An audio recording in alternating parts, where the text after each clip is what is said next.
Nëse kabli i ashensorit kaputet dhe ti e brenda. Për të shpëtuar jetën duhet të bësh këtë. Së pari, le të flasim për atë që kë duhet të bësh.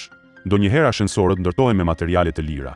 Nuk mirëmbahen në kohë, ose prishet papritur ndonjë pajisje.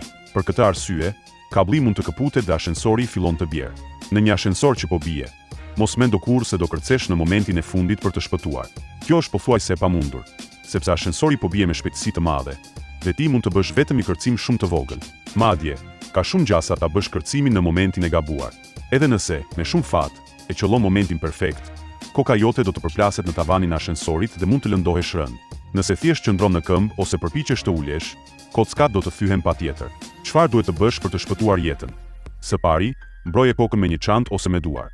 Pastaj shtrihu plotësisht në dyshemen e ashensorit.